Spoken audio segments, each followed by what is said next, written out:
ఏపీలో రైతుల పరిస్థితి దారుణంగా ఉందని ఆరోపించారు వైసీపీ అధినేత వైఎస్ జగన్. కృష్ణా జిల్లాలో తుఫానుతో నష్టపోయిన రైతుల్ని జగన్ పరామర్శించారు.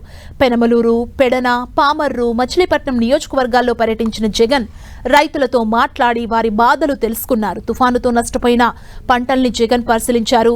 కూటమి ప్రభుత్వంలో రైతులకు ఎలాంటి ప్రయోజనాలు అందడం లేదని విమర్శలు చేశారు. తమ ప్రభుత్వంలో రైతులకు ఓ భరోసా ఉండేదన్న జగన్ ఈ ప్రభుత్వం రైతుల్ని పట్టించుకోవడం లేదని మండిపడ్డారు. రైతులకు న్యాయం చేయకపోతే పోరాటం చేస్తామన్నారు. ఈ 18 నెలలుగా దాదాపుగా 16 సార్లు రైతులు ఇబ్బంది పడ్డ పరిస్థితులు ఎదురైనాయి. నేను అక్కడే అడుగుతా ఉన్నా, ఈ 18 నెలలుగా కనీసం ఏ రైతుకైనా ఒక్కసారైనా ఇన్పుట్ సబ్సిడీ అన్నా ఇచ్చారా అని అడుగుతాను. కనీసం ఏ రైతుకన్నా ఒక్కసారైనా కూడా కనీసం ఇన్సూరెన్స్ డబ్బన్నా కనీసం ఏ రైతైనా చూశాడా అని అడుగుతా ఉన్నా. కనీసం ఏ రైతుకైనా కూడా పెట్టుబడికి సహాయంగా 20,000 ఇస్తామన్నారు. అన్నదాత సుఖీభవ అని ఒక పేరు పెట్టారు. 2 ఏళ్ళకి కలిపి 40,000 ఇచ్చింది ఎంత అని చూస్తే అరకొరగా 5,000. అంటే పూర్తిగా రైతును వెన్ను విడిచారు. తుఫాను వచ్చినప్పుడు ఇంకోటి వచ్చినప్పుడు వాళ్ళకి ఇన్పుట్ సబ్సిడీ వచ్చేట్టుగా చేయాలా, వాళ్ళకి ఇన్సూరెన్స్ వచ్చేట్టుగా చేయాలా. ఈ 2 రావడమే, 2 ఇవ్వడమే కాకుండా, వచ్చేట్టుగా చేయడము ఇవ్వడమే కాకుండా వారి పంటలు కూడా కొనుగోలు చేసే కార్యక్రమం జరగాల.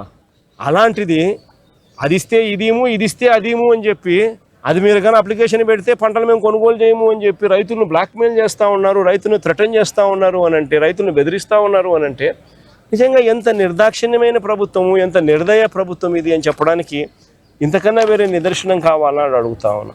చంద్రబాబు నాయుడు గట్టిగా మాట్లాడుతూ ఉన్నాం, రైతు సంతోషంగా ఉంటేనే రాష్ట్రం బాగుంటుంది.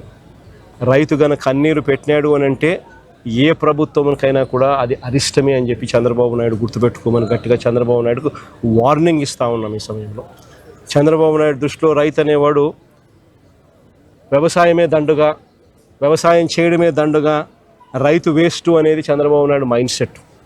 అందుకనే రైతు ఈరోజు ఇన్ని అగసాట్లు పడుతూ ఉన్నాడు, ఇన్ని అవస్థలు పడుతూ ఉన్నాడు. ఈ మైండ్ సెట్ మార్చుకొని రైతు రాష్ట్రానికి వెన్నెముక అని చెప్పి గుర్తించమని చెప్పి చంద్రబాబు నాయుడు గట్టిగా డిమాండ్ చేస్తూ ఉన్నాము. చంద్రబాబు నాయుడు గారు స్పందించే తీరు గన సరిగ్గా లేకపోతే రైతుల తరపున వైఎస్ఆర్సీపీ ప్రభుత్వం పోరాటం చేయడానికి సన్నద్ధంగా రెడీగా ఉంటుందని కూడా ఈ సందర్భంగా గట్టిగా చంద్రబాబు నాయుడుకు వార్నింగ్ ఇస్తూ ఉన్నాం. ఈ సందర్భంగా